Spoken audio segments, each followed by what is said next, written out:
seenatu hojjetame ajandaas ni jijjiirre duula itti baaneetu wayyoo aliif gad micciirre nutu quutti jabeessee warra faansaa haqate gad ba'een dubbatuure arra maaliif baqate leenci takkaa baroonnaan ti callise goota keeniyaa jirutu warra wayyoo fannise ilaa bineensa tokko ture kan hundinuu beekatu iddoo itti dubbatuuf waan dubbatun eeggatu safuu fi duudhaa cabsee eenyummaa isaa kan gate saba isaa qaanfachiisee booda biyya baqate bineensi kun yoo laalan qe'ee hunda tuttuqee arrabaatiin kallabu namni hunduun callise utuma arrabsamuu duudhaaf amantiin isaa utuu jalaa qeeqamu bineensa gatiin qabne kan eenyuttuu hiixatu arraba isaa dheeressee gorora isaa haqatu isa jedhee dhaadatu sinittan ta'a mootii lafti kun naaf hin ta'u yaabbadheen ta'a qooxii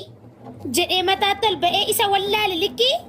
sooshaal miidiyaatti ba'uun itti fakkaannaan birkii utuu akkatti jiraatu gaaf tokko luma ka'ee leencota tuttuqeetu maqaa ija isaanii dha'e silas leenca ni beekna akkan ilaalle duuba eenyunu hin sodaatu in lakkaa'umma hubaa yemmuu ija isaa tuqan leenci deemeerra bu'e bineensi inni silaa sun humni isaa ni go'e dafaatii naa birmadhaa jedhe ofitti gororaa yoo isin nan dhaqqabne leenca harkattan tortora bafattara wayyoo bafattara wayyoo nan du'e ka'e yaa waaqayyoo jedheetu lallabe ba'amlaak ba'allaa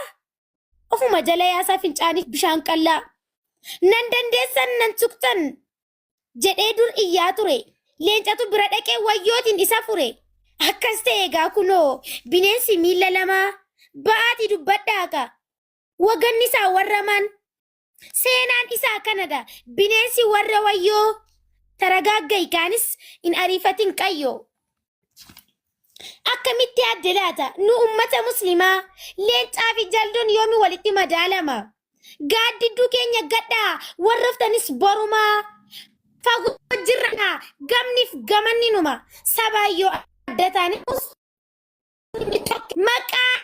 biyyii eeguudhaan tukuura mataan murteeffanneerra.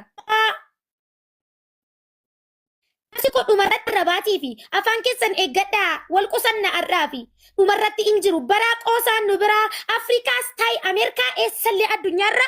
nurqaa ba'uun hin jiru beekkadhaa jala muraa walaloo koo har'aatiin asirrattan dhaabbadha yoon dogoggoreef immoo dhiifaman sin gaafadha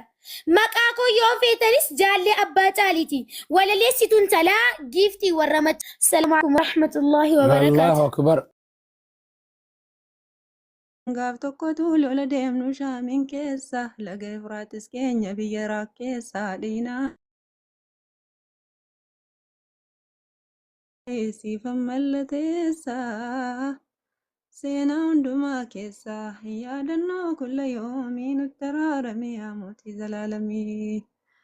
Sababni nu duuluuf kaane gaafa sanaa amrii jihaadaatu jidduun nutti dhufnaani kuffaarri muslimarraa biyya fudhannaan biyya adda addaarraa wal waammattee humnaan nus qophoofne kaane ergaan nutti dhufnaan.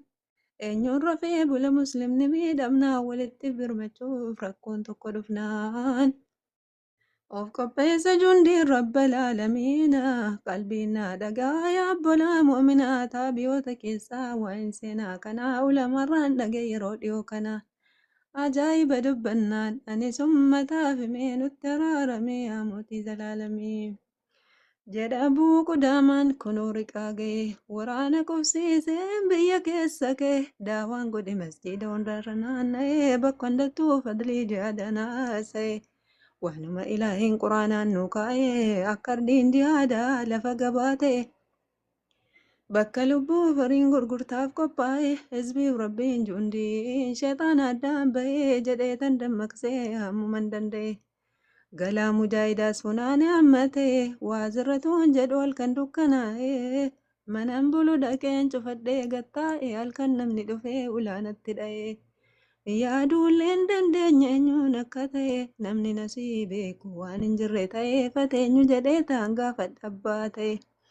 Sagalee dubartii tarraan bane ka'e kan ijaamni inni qaamni si guutuu ta'e yaa garbittii rabbii maal keetu haa ta'e jedheen gaafadhe waan rakkatte naa himee nutti araarame yaa mootii zalaalamee.